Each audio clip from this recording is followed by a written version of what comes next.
첫 번째 그림자.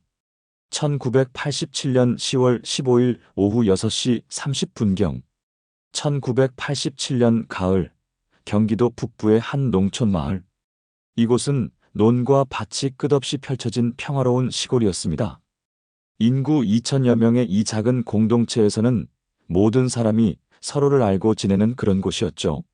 하지만 그 평온함은 10월 15일 저녁을 기점으로 완전히 산산조각이 나고 맙니다. 김영희라는 이름의 29세 여성이 오후 6시 30분경 직장에서 퇴근하여 집으로 향하던 중 홀연히 사라진 것입니다. 영희는 마을 유일의 방직 공장에서 일하는 성실한 직장인이었습니다. 매일 같은 시간에 출근하고 퇴근하는 규칙적인 생활을 하던 그녀였죠. 그날도 평소와 다름없이 오후 6시에 공장을 나섰습니다. 공장에서 집까지의 거리는 불과 1.2km. 걸어서 15분 정도면 충분한 거리였습니다. 영희는 늘 그랬듯이 마을 중앙을 가로지르는 포장도로를 따라 걸어가기 시작했습니다.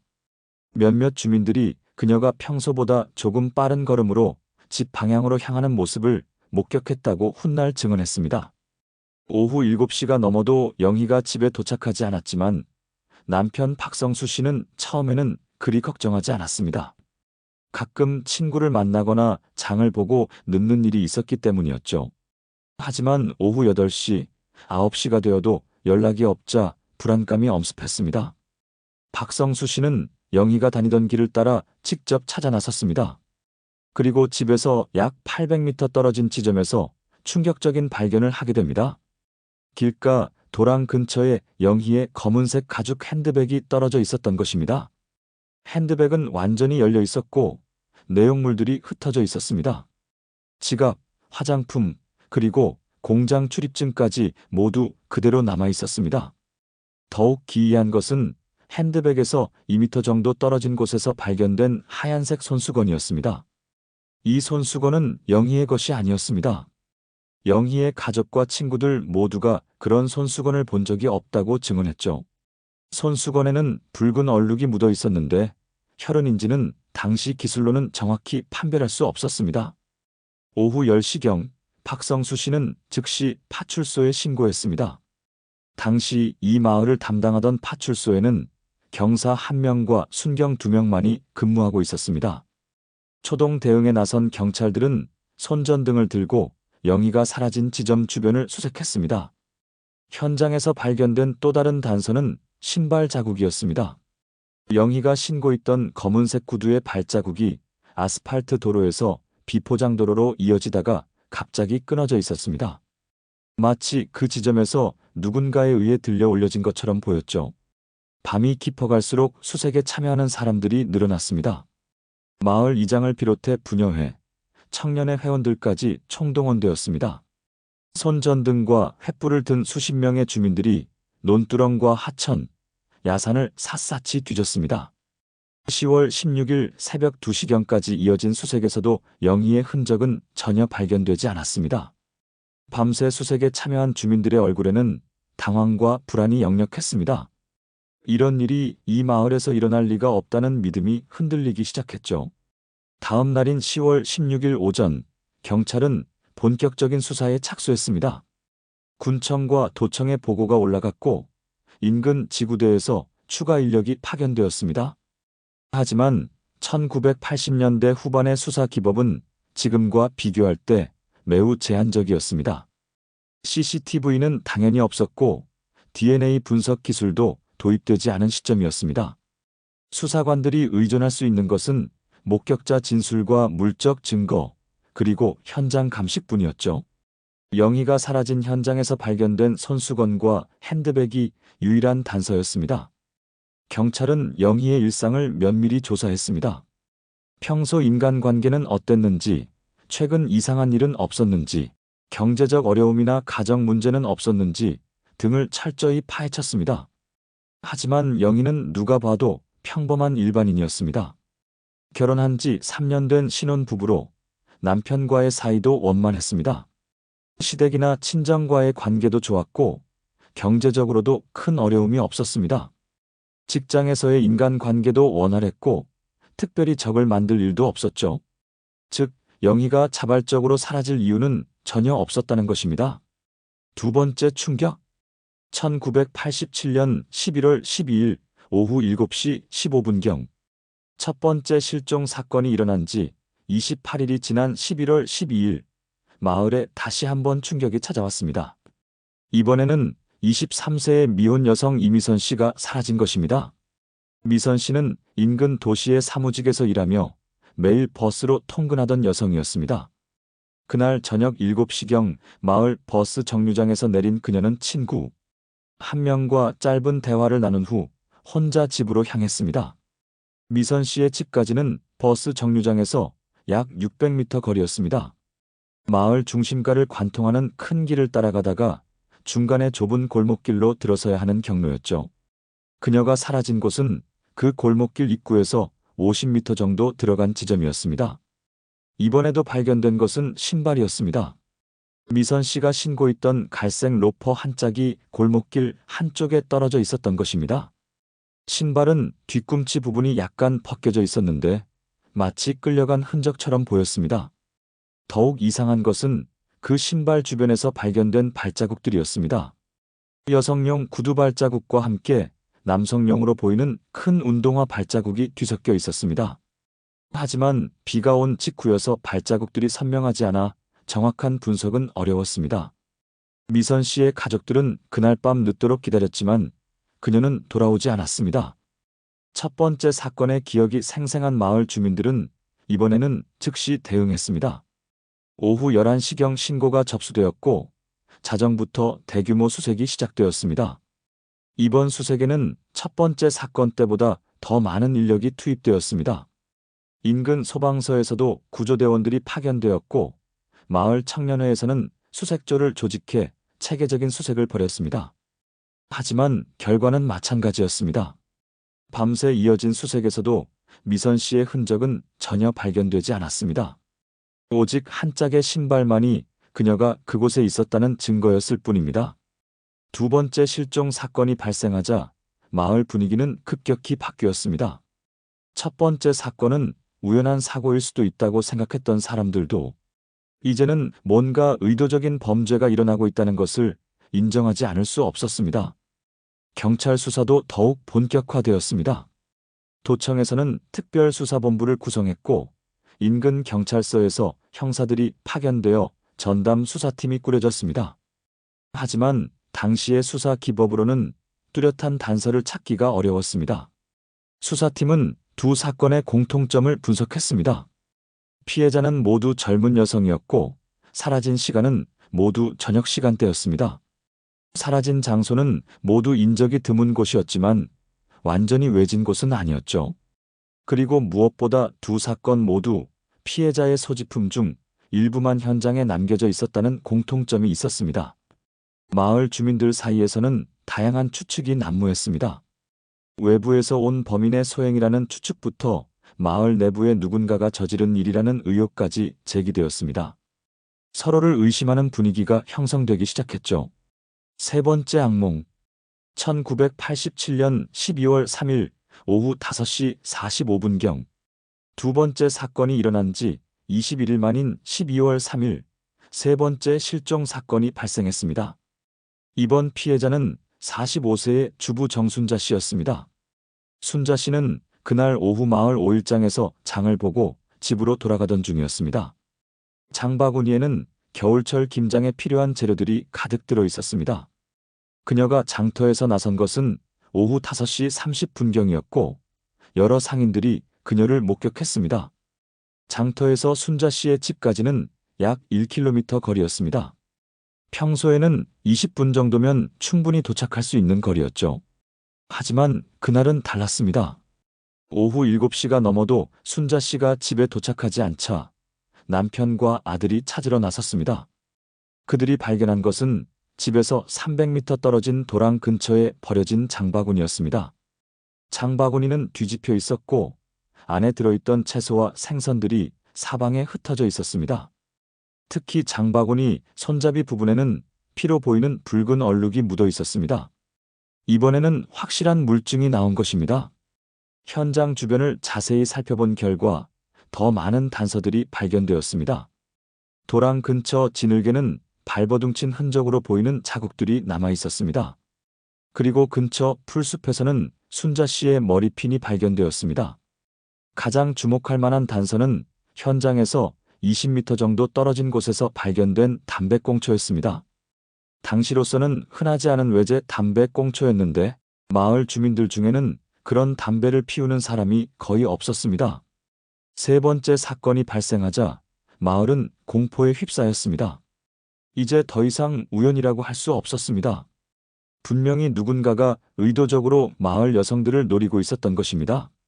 경찰은 이번에는 더욱 신속하게 대응했습니다. 신고가 접수되자마자 현장을 봉쇄하고 증거 보존에 힘썼습니다.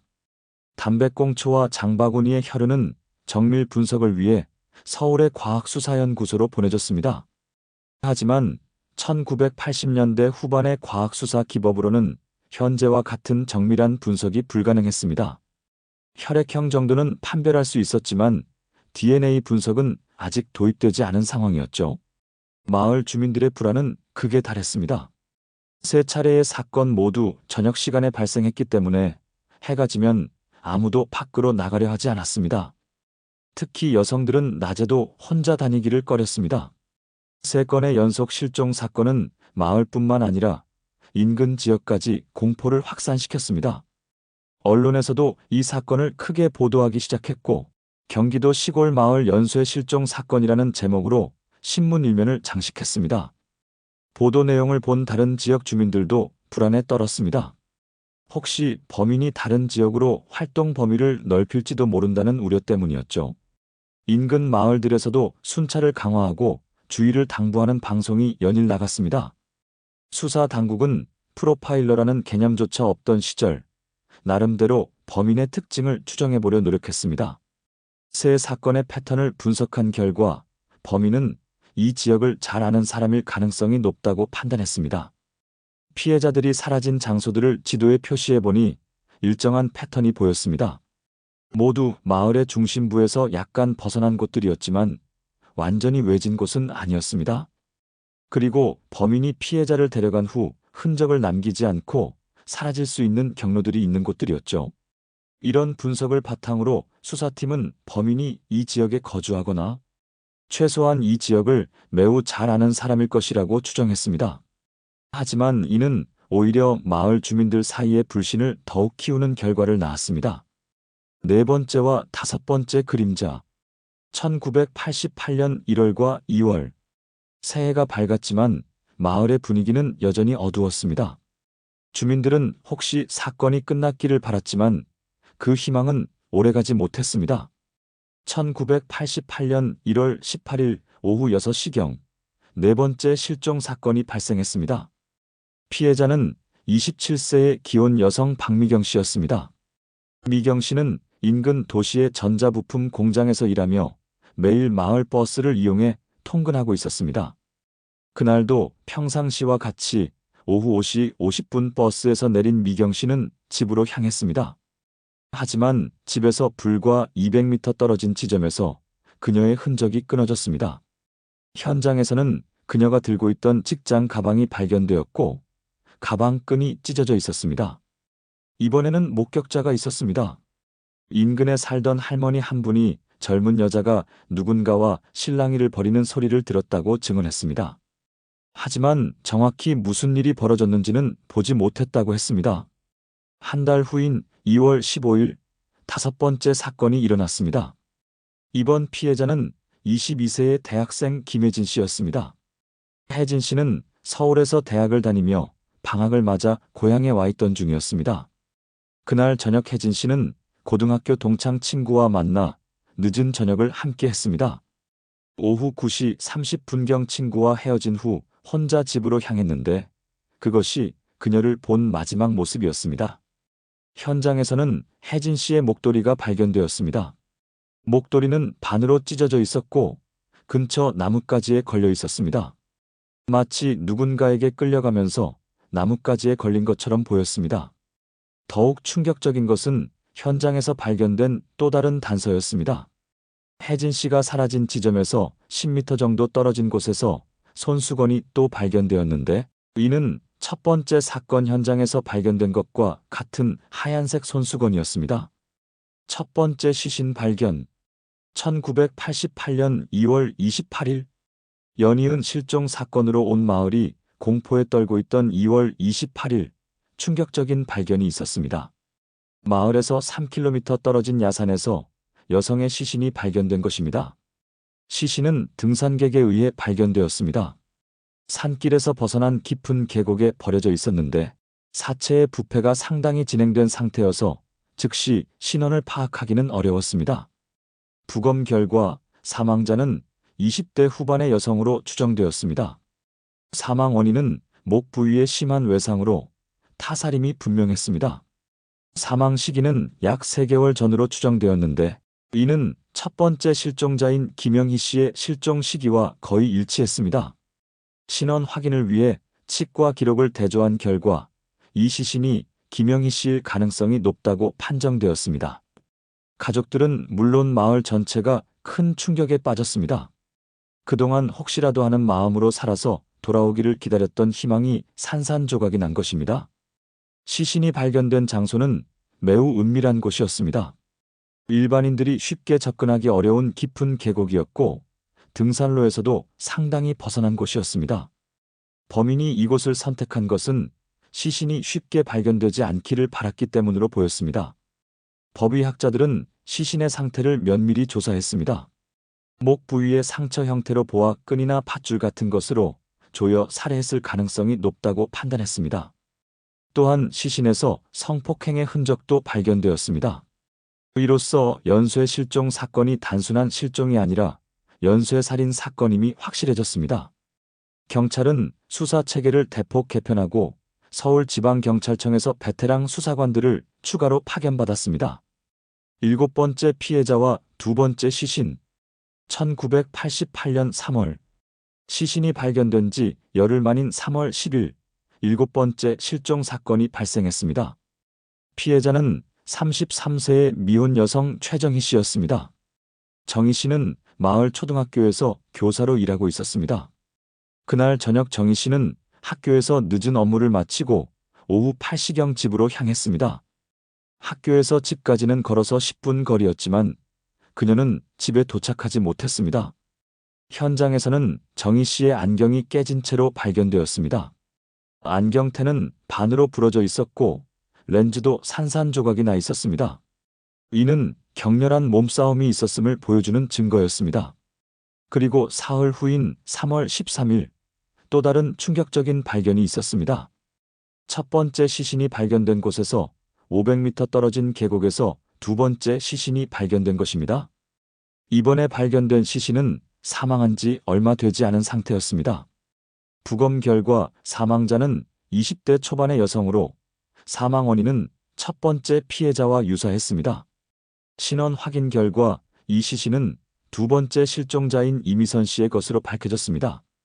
특이한 점은 이미선 씨의 시신이 발견된 시점이 7번째 피해자인 최정희 씨가 실종된 직후라는 것이었습니다. 이는 범인이 피해자들을 일정 기간 어딘가에 감금한 후 살해했을 가능성을 시사했습니다. 8번째 충격. 고등학생의 실종. 3월 22일, 마을에 더욱 큰 충격이 닥쳤습니다. 이번에는 고등학생이 피해자가 된 것입니다. 17세의 고등학교 2학년 학생 서민지양이 학원에서 돌아오는 길에 사라진 것입니다. 민지양은 그날 저녁 9시까지 영어 학원에서 수업을 들었습니다. 학원에서 집까지는 불과 400m 거리였지만 그 짧은 거리에서 그녀는 홀연히 사라졌습니다. 현장에서 발견된 것은 민지양의 학원 가방이었습니다. 가방은 길 한복판에 떨어져 있었고 안에 들어있던 교과서와 공책들이 사방에 흩어져 있었습니다. 특히 국어 교과서에는 피로 보이는 얼룩이 묻어 있었습니다. 17세 고등학생이 피해자가 되자 마을의 분노는 극에 달했습니다. 학부모들은 아이들의 등하교를 직접 책임지기 시작했고 학교에서도 오후 6시 이후에는 일체의 야간 수업을 중단하기로 결정했습니다. 언론의 관심도 더욱 집중되었습니다. 전국적인 뉴스가 되었고 서울의 주요 일간지들이 기자를 파견해 연일 보도했습니다. 농촌 마을을 공포로 몰아넣은 연쇄 살인마라는 제목의 기사들이 쏟아져 나왔습니다. 9번째와 10번째, 공포의 절정. 4월에 들어서도 사건은 계속되었습니다. 4월 5일 9번째, 4월 19일 10번째 실종 사건이 연이어 발생했습니다. 9번째 피해자는 25세의 신혼 부부 여성 윤수진 씨였습니다. 수진 씨는 친정 어머니를 문병하고 돌아오는 길에 사라졌습니다. 현장에서는 그녀가 들고 있던 과일 바구니가 발견되었는데 사과와 배들이 길바닥에 굴러다니고 있었습니다. 10번째이자 마지막 피해자는 31세의 이혼녀 한영숙 씨였습니다. 영숙 씨는 혼자 두 아이를 키우며 식당에서 일하고 있었습니다.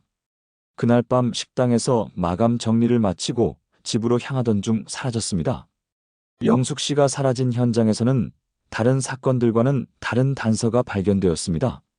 현장 근처에서 남성용 시계가 떨어져 있었던 것입니다. 시계는 고급 브랜드는 아니었지만 당시로서는 꽤 비싼 편에 속하는 제품이었습니다. 이 시계는 수사의 중요한 단서가 될 것으로 기대되었습니다. 시계 뒷면에는 영문으로 이름이 새겨져 있었는데 JH 김이라고 되어 있었습니다. 경찰은 즉시 이 이니셜에 해당하는 마을 주민들을 조사하기 시작했습니다. 10명의 여성이 연쇄적으로 실종되자 수사 당국은 전례 없는 대규모 수사를 벌였습니다. 경기도청에서는 특별수사본부를 설치했고 서울지방경찰청에서도 정예 수사관들을 파견했습니다. 수사팀은 마을과 인근 지역의 성인 남성 전체를 대상으로 조사를 실시했습니다. 총 3,500여 명이 조사 대상에 올랐고 이 중 200여 명이 집중 조사를 받았습니다. 특히 현장에서 발견된 시계의 이니셜 JH 김에 해당하는 사람들은 모두 정밀 조사를 받았습니다. 해당 이니셜을 가진 사람은 마을과 인근 지역에 15명이 있었는데 이들은 모두 알리바이 조사와 심리 검사를 받았습니다. 수사 과정에서 몇 명의 강력한 용의자가 부상했습니다. 그중 한 명은 마을 근처에서 혼자 살던 40대 남성이었습니다. 그는 평소 이상한 행동을 보였고 여성들을 유심히 관찰하는 모습을 여러 번 목격되었다고 주민들이 증언했습니다. 또 다른 용의자는 마을에서 화물차를 운전하던 30대 남성이었습니다. 그의 차량이 사건 현장 근처에서 여러 번 목격되었다는 증언이 있었습니다. 또한 그가 피해자들과 면식이 있었다는 사실도 밝혀졌습니다. 세 번째 용의자는 마을 이장의 아들로 서울에서 직장 생활을 하다가 최근 고향으로 돌아온 20대 후반의 남성이었습니다. 그는 사건이 발생한 시기와 자신이 마을로 돌아온 시기가 겹친다는 이유로 의심을 받았습니다. 하지만 이들 용의자 모두에게서 결정적인 증거는 발견되지 않았습니다. 1980년대 후반의 수사 기법으로는 정확한 물증을 확보하기가 어려웠고 목격자 진술에만 의존할 수밖에 없었습니다. 연쇄 실종 사건은 전국적인 이슈가 되었습니다. 당시만 해도 이런 대규모 연쇄 범죄는 매우 드문 일이었기 때문에 사회 전체가 큰 충격을 받았습니다. 주요 언론사들은 특별 취재팀을 구성해 연일 보도했습니다. 텔레비전 뉴스에서는 매일 사건의 진행 상황을 보도했고 신문들은 일면 톱 기사로 다루었습니다. 대한민국 농촌 사회를 뒤흔든 연쇄 살인 사건, 10명의 여성을 삼킨 마을의 괴물 같은 자극적인 제목의 기사들이 쏟아져 나왔습니다. 일부 언론에서는 범인에 대한 추측성 보도를 하기도 했는데 이는 수사의 혼란을 가중시키는 결과를 낳았습니다. 사건에 대한 사회적 관심이 높아지면서 다양한 추측들이 난무했습니다. 일부에서는 이것이 한 명의 범인에 의한 연쇄 범죄가 아니라 여러 명의 모방 범죄일 가능성을 제기하기도 했습니다. 또한 당시 사회 분위기상 미신적인 해석도 많았습니다. 마을에 저주가 내렸다, 악귀의 소행이다 같은 소문들이 돌기도 했습니다. 이런 소문들은 과학적 수사를 방해하는 요소로 작용했습니다. 사건이 발생한 지 6개월이 지난 1988년 10월 세 번째 시신이 발견되었습니다. 이번에는 앞서 두 시신이 발견된 곳에서 2km 떨어진 다른 야산이었습니다. 시신의 상태는 앞의 두 경우보다 훨씬 좋지 않았습니다. 발견 당시 이미 백골화가 상당히 진행된 상태였습니다. 부검 결과 사망자는 30대 여성으로 추정되었고 사망 원인은 이전 피해자들과 동일했습니다. 치과 기록 대조 결과 이 시신은 세 번째 실종자인 정순자 씨의 것으로 밝혀졌습니다.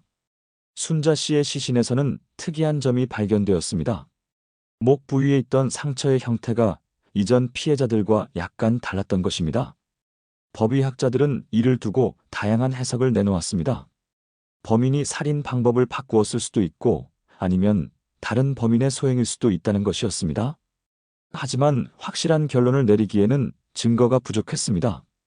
1989년에 접어들면서 수사는 완전히 교착 상태에 빠졌습니다. 수백 명의 용의자를 조사했지만 결정적인 증거를 찾지 못했습니다. 현장에서 발견된 물증들도 당시의 기술로는 범인을 특정하기에 충분하지 않았습니다. 수사팀은 여러 가지 가설을 세우고 검증해 보았습니다. 첫 번째는 한 명의 연쇄 살인범에 의한 범행이라는 가설이었습니다. 사건의 패턴이나 범행 수법이 유사하다는 점에서 가능성이 높아 보였습니다. 두 번째는 모방 범죄 가설이었습니다. 처음에는 한 명의 범인이 시작했지만 언론 보도를 보고 다른 범인들이 모방 범죄를 저질렀을 가능성이었습니다. 일부 사건에서 미묘한 차이점들이 발견된다는 점에서 제기된 가설이었습니다. 세 번째는 조직적 범죄 가설이었습니다. 여러 명이 조직적으로 범행을 저질렀을 가능성이었습니다. 하지만 이는 당시 농촌 사회의 특성상 가능성이 낮다고 여겨졌습니다. 수사팀은 이 모든 가설들을 검증해 보았지만 어느 것도 확실한 결론을 내릴 수 없었습니다. 물증의 부족과 당시 수사 기법의 한계가 수사를 막다른 길로 몰아갔습니다. 연쇄 사건 이후 마을은 완전히 다른 곳이 되었습니다. 예전의 평화롭고 정겨운 농촌 마을의 모습은 찾아볼 수 없었습니다. 주민들 사이의 불신은 깊어졌고 공동체 의식은 사라졌습니다. 많은 젊은 가족들이 마을을 떠났습니다. 특히 어린 딸을 둔 가정들은 대부분 다른 지역으로 이주했습니다. 그 결과 마을의 인구는 급격히 감소했습니다. 남아있는 주민들도 예전과는 전혀 다른 생활을 하게 되었습니다. 해가 지면 누구도 밖으로 나가지 않았고 필요에 의해 외출할 때는 반드시 여러 명이 함께 다녔습니다. 마을의 경제 활동도 큰 타격을 받았습니다. 저녁 시간에 운영되던 상점들은 모두 문을 닫았고 야간 근무가 필요한 공장들도 보안을 대폭 강화해야 했습니다. 피해자 가족들의 고통은 이루 말할 수 없었습니다. 시신이 발견된 가족들은 그나마 장례라도 치를 수 있었지만 아직도 행방을 모르는 가족들의 고통은 더욱 컸습니다. 김영희 씨의 남편 박성수 씨는 아내의 시신이 발견된 후 완전히 다른 사람이 되었습니다. 술에 의존하기 시작했고 결국 일자리도 잃고 말았습니다. 몇 년 후 그도 마을을 떠났고 그 이후의 행방은 알려지지 않았습니다. 이미선 씨의 부모는 딸의 시신이 발견된 후에도 계속 마을에 남아 있었습니다. 혹시라도 범인이 잡히는 날이 오기를 기다리면서 말입니다. 하지만 세월이 흘러도 범인은 잡히지 않았고 부모는 깊은 절망 속에서 여생을 보내야 했습니다. 아직도 행방을 모르는 피해자들의 가족들은 더욱 복잡한 감정에 시달렸습니다. 혹시 살아있을지도 모른다는 희망과 이미 죽었을 것이라는 절망 사이에서 끝없이 괴로워했습니다. 서민지향의 부모는 딸이 실종된 후 매일같이 전국을 돌아다니며 딸을 찾았습니다. 실종자를 찾는 단체에 가입하기도 하고 전국의 병원과 시설들을 직접 찾아다니기도 했습니다. 하지만 결국 아무런 단서도 찾지 못했습니다. 사건이 발생한 지 2년이 지난 1990년 의외의 곳에서 새로운 단서가 나타났습니다. 마을에서 100km 떨어진 도시의 한 중고품 상점에서 피해자 중 한 명의 소지품으로 보이는 물건이 발견된 것입니다. 중고품 상점 주인이 경찰에 신고한 물건은 여성용 금반지였습니다. 반지에는 영원이라는 글자가 새겨져 있었는데 이는 김영희 씨가 결혼할 때 남편으로부터 받은 반지와 일치했습니다. 상점 주인의 증언에 따르면 이 반지를 가져온 사람은 40대 정도의 남성이었다고 했습니다. 키가 크고 마른 체형이었으며 경상도 사투리를 썼다고 했습니다. 하지만 그 남성의 이름이나 연락처는 받지 않았다고 했습니다. 이 단서를 바탕으로 경찰은 다시 한번 수사에 박차를 가했습니다. 경상도 출신으로 당시 마을 주변에 거주했던 남성들을 집중적으로 조사했습니다. 하지만 이번에도 뚜렷한 성과를 거두지는 못했습니다. 1991년 사건과 관련된 새로운 목격자가 나타났습니다. 사건 당시 중학생이었던 한 남성이 성인이 된 후 경찰서를 찾아와 중요한 증언을 한 것입니다. 그는 1988년 3월 7번째 피해자인 최정희 씨가 실종된 날 밤에 이상한 광경을 목격했다고 증언했습니다. 그날 밤 10시경 집에서 나와 담배를 피우던 중 검은색 승용차 한 대가 마을 안으로 들어오는 것을 봤다고 했습니다. 당시 마을에는 승용차를 소유한 사람이 거의 없었기 때문에 그 차량이 매우 인상적이었다고 했습니다. 차에는 운전자 외에 조수석에 한 명이 더 타고 있는 것 같았다고 했습니다. 더욱 중요한 것은 그 차량이 약 1시간 후 다시 마을을 빠져나가는 것을 봤다는 증언이었습니다. 빠져나갈 때는 조수석이 비어 있는 것 같았다고 했습니다. 이 증언은 사건에 대한 새로운 관점을 제시했습니다. 범인이 마을 주민이 아니라 외부인일 가능성을 시사한 것입니다. 하지만 이미 3년이라는 시간이 흘렀고 구체적인 차량 정보나 운전자의 인상착의는 기억하지 못한다고 했습니다. 1990년대에 들어서면서 우리나라에도 범죄 심리학과 프로파일링 기법이 도입되기 시작했습니다. 비록 본격적인 프로파일러는 아니었지만 형사 심리학을 전공한 학자들이 이 사건을 분석해 보았습니다. 그들의 분석에 따르면 범인은 다음과 같은 특징을 가지고 있을 것으로 추정되었습니다. 첫째, 해당 지역을 매우 잘 아는 사람일 것. 둘째, 여성들의 일상 패턴을 관찰할 수 있는 위치에 있는 사람일 것. 셋째, 범행 후 시신을 은밀한 곳에 버릴 수 있는 지리적 지식을 가진 사람일 것. 또한 범행의 패턴으로 보아 계획적이고 치밀한 성격의 소유자일 것으로 분석되었습니다. 충동적인 범죄가 아니라 사전에 계획을 세우고 실행에 옮긴 것으로 보인다는 것이었습니다. 범인의 연령대는 20대 후반에서 40대 초반으로 추정되었습니다. 범행에 필요한 체력과 기동성, 그리고 치밀한 계획 능력을 고려한 결과였습니다. 하지만 이런 분석들도 실제 범인 검거에는 큰 도움이 되지 못했습니다. 당시로서는 프로파일링이 아직 체계화되지 않은 상태였고 실제 수사에 적용하기에는 한계가 있었습니다. 세월이 흘러 1990년대 후반이 되자 심각한 문제가 대두되었습니다. 당시 살인죄의 공소시효는 15년이었는데 1987년에 시작된 이 사건들이 시효 만료를 앞두고 있었던 것입니다. 피해자 가족들과 시민단체들은 시효 연장을 위한 운동을 벌였습니다. 하지만 법리상 이미 진행 중인 사건에 소급 적용하기는 어렵다는 것이 법조계의 일반적인 견해였습니다. 결국 2002년과 2003년을 기점으로 이 사건들은 공소시효가 완성되었습니다. 범인이 잡혀도 처벌할 수 없는 상황이 된 것입니다. 이는 피해자 가족들에게 또 다른 절망을 안겨주었습니다.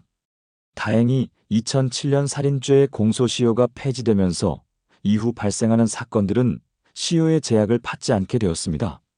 하지만 이미 시효가 완성된 이 사건에는 적용되지 않았습니다. 2000년대에 들어 DNA 분석 기술이 발달하면서 미제 사건들에 대한 재조사가 활발해졌습니다. 이 사건도 재조사 대상에 포함되었고 당시 보관되어 있던 증거물들을 다시 분석해 보았습니다. 하지만 30년 가까이 지난 증거물들은 대부분 분석이 불가능한 상태였습니다. 보관 상태가 좋지 않았고 당시의 증거 보존 기법도 현재와는 달랐기 때문입니다. 그나마 분석 가능했던 몇 개의 증거물에서도 유용한 DNA 정보를 추출하지는 못했습니다. 다만 몇 개의 혈액 시료에서 혈액형 정보 정도만 다시 한번 확인할 수 있었을 뿐입니다. 현장에서 발견되었던 담배꽁초도 다시 분석해 보았지만 역시 유용한 정보를 얻지는 못했습니다. 30년이라는 긴 세월과 부적절한 보관으로 인해 유전자 정보가 대부분 소실된 상태였습니다. 2010년대에 들어 과거 미제 사건들을 재조명하는 프로그램들이 인기를 끌면서 이 사건도 다시 주목받게 되었습니다. 여러 방송국에서 특집 프로그램을 제작했고 인터넷에서도 많은 관심을 받았습니다. 새로운 세대의 시청자들은 이 사건에 대해 다양한 추측과 이론을 제시했습니다. 인터넷 커뮤니티에서는 아마추어 탐정들이 나름대로의 분석을 내놓기도 했습니다. 일부에서는 당시 수사에서 놓친 부분들을 지적하기도 했습니다. 예를 들어 외부인의 소행일 가능성을 충분히 검토하지 않았다거나 조직범죄 가능성을 간과했다는 지적들이었습니다. 하지만 이런 재조명에도 불구하고 새로운 단서나 목격자는 나타나지 않았습니다. 이미 너무 많은 시간이 흘렀고 당시를 기억하는 사람들도 점점 줄어들고 있었습니다. 2020년대에 접어든 현재 이 사건은 여전히 미해결 상태로 남아 있습니다. 당시 수사에 참여했던 경찰관들은 대부분 은퇴했고 피해자 가족들도 많이 세상을 떠났습니다. 사건이 발생했던 마을도 많이 변했습니다. 도시화가 진행되면서 예전의 농촌 마을 모습은 찾아보기 어렵게 되었습니다. 새로운 주민들이 많이 들어왔고 당시를 기억하는 사람들은 소수에 불과합니다. 하지만 아직도 몇몇 피해자 가족들은 진실을 밝히기 위한 노력을 계속하고 있습니다. 비록 법적 처벌은 불가능하지만 최소한 진실만이라도 밝혀지기를 바라는 마음에서입니다.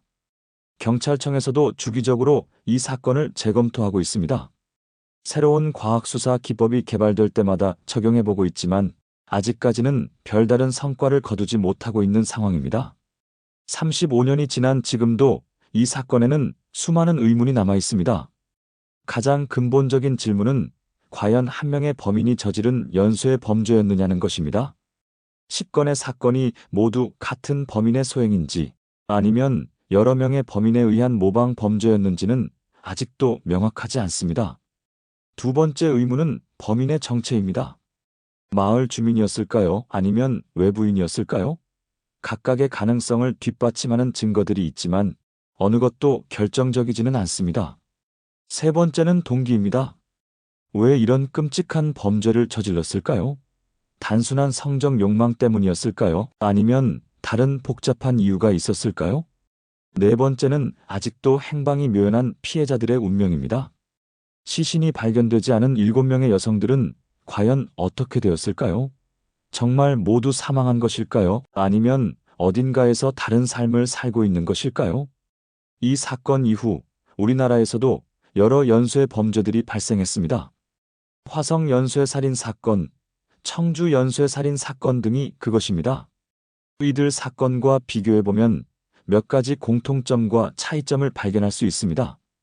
공통점으로는 피해자가 모두 젊은 여성이었다는 것, 범행 시간이 주로 저녁이나 밤이었다는 것, 그리고 농촌이나 도시 외곽 지역에서 발생했다는 것 등을 들 수 있습니다. 하지만 차이점도 분명히 있습니다.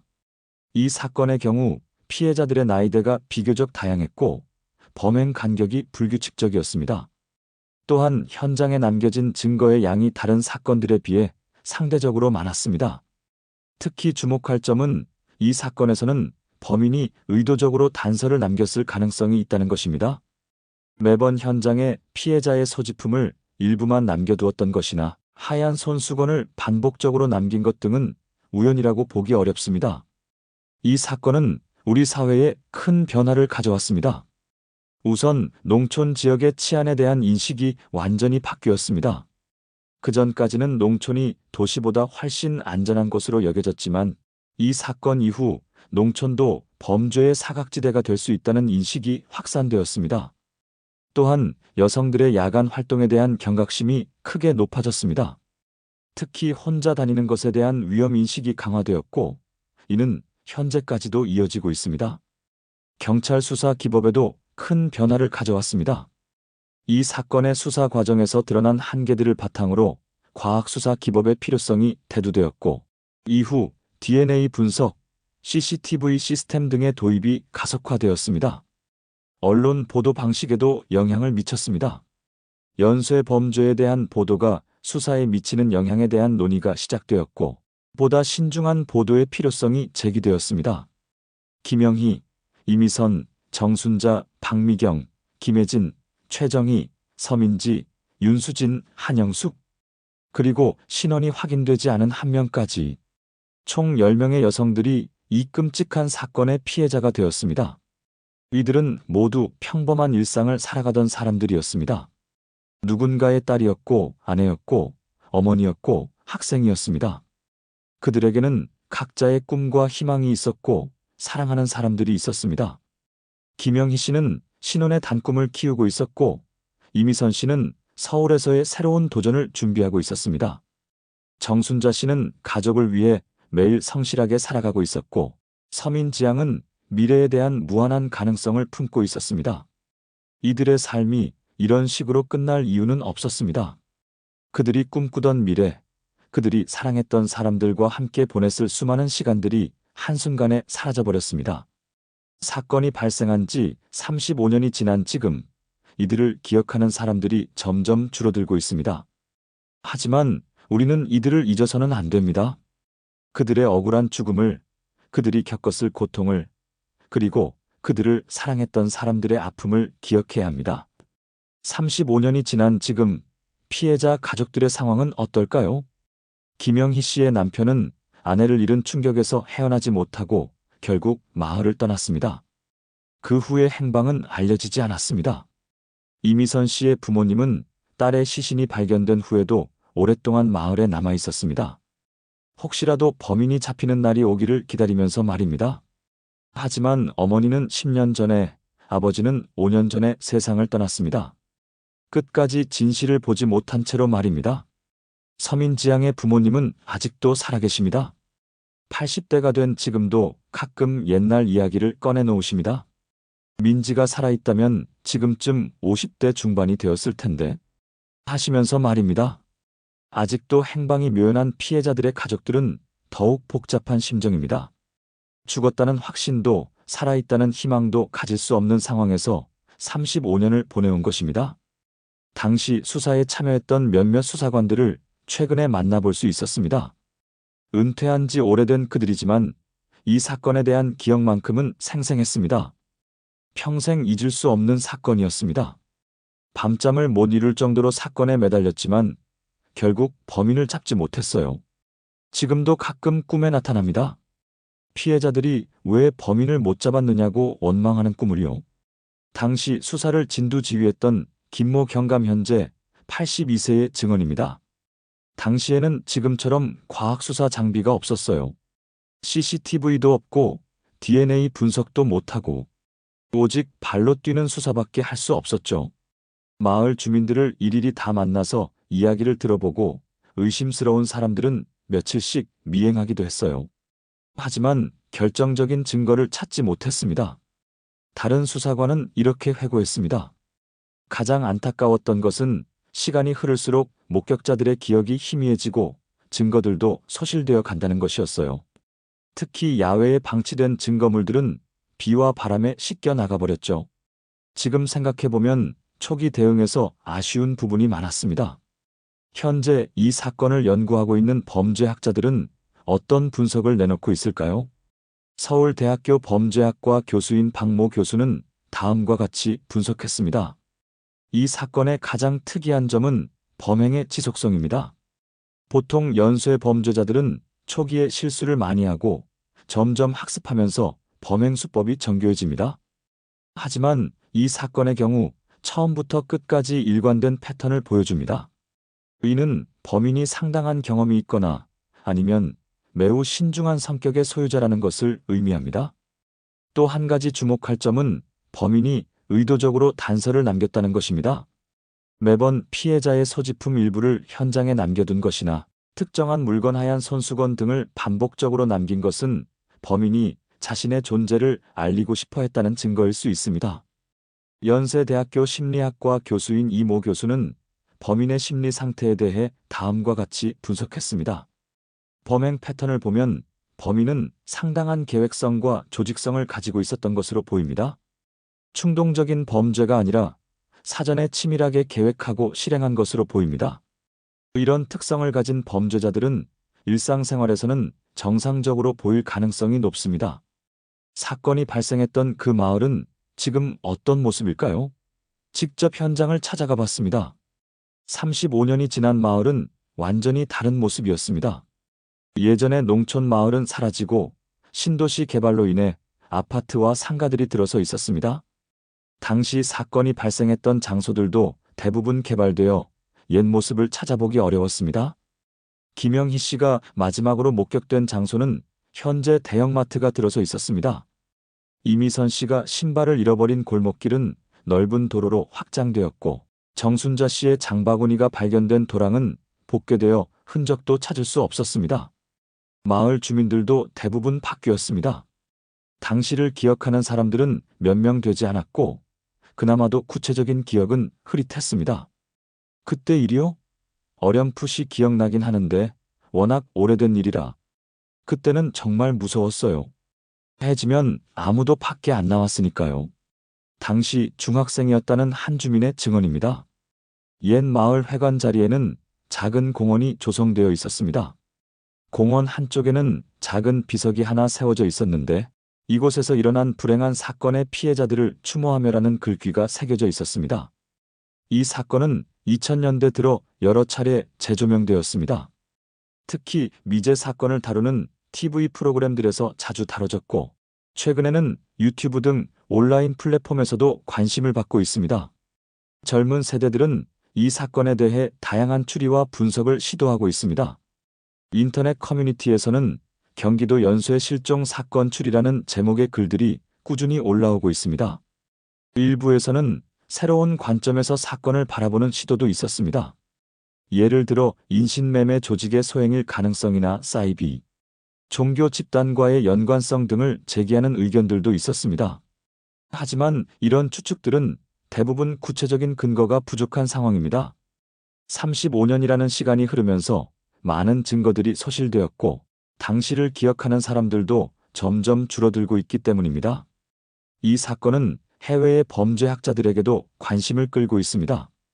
특히 연쇄 범죄 연구로 유명한 미국의 FBI 행동분석과에서도 이 사건을 분석한 바 있습니다.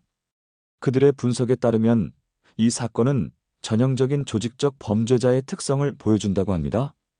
치밀한 계획, 증거인멸, 그리고 장기간에 걸친 범행 등이 그 근거입니다. 또한 범인이 같은 지역에서 지속적으로 범행을 저질렀다는 점에서 지역적 연쇄, 살인자의 특성을 보인다고 분석했습니다. 이런 유형의 범죄자들은 자신이 잘 아는 지역에서 벗어나지 않으려는 경향이 있다고 합니다. 하지만 현장에 의도적으로 단서를 남긴 점은 일반적인 조직적 범죄자의 특성과는 다르다고 지적했습니다. 이는 범인이 관심을 끌고 싶어 하거나 수사기관에 도전하고 싶어하는 심리를 가지고 있었을 가능성을 시사한다고 분석했습니다. 최근 과학기술의 급속한 발달로 인해 오래된 미제 사건들을 해결할 수 있는 새로운 가능성들이 열리고 있습니다. 특히 DNA 분석 기술의 발달은 놀라운 수준에 이르렀습니다.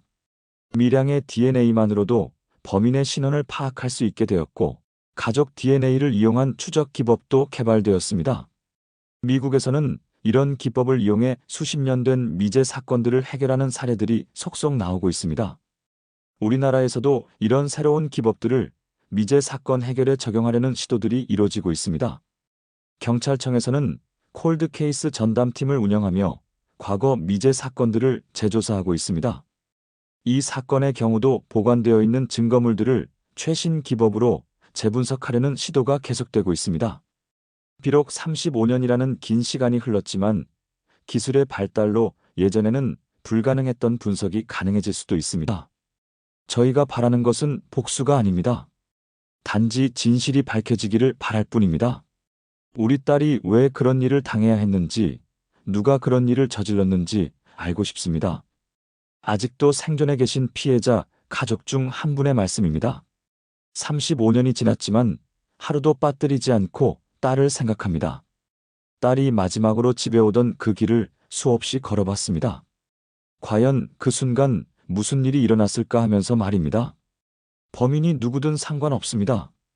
이미 법적 처벌도 불가능한 상황이잖아요. 하지만 최소한 진실만이라도 밝혀졌으면 좋겠습니다. 그래야 딸이 편히 잠들 수 있을 것 같아요. 이런 가족들의 간절한 바람이 언젠가는 이루어질 수 있을까요? 이 사건이 우리 사회에 남긴 교훈은 무엇일까요? 첫째, 어떤 곳도 범죄의 사각지대가 될 수 있다는 것입니다. 평화롭고 안전해 보이는 농촌 마을에서도 이런 끔찍한 일이 일어날 수 있다는 것을 보여줬습니다. 둘째, 초기 대응의 중요성입니다. 연쇄 범죄의 경우 초기에 적절한 대응을 하지 못하면 더 큰 피해로 이어질 수 있다는 것을 보여줬습니다. 셋째, 과학수사의 필요성입니다.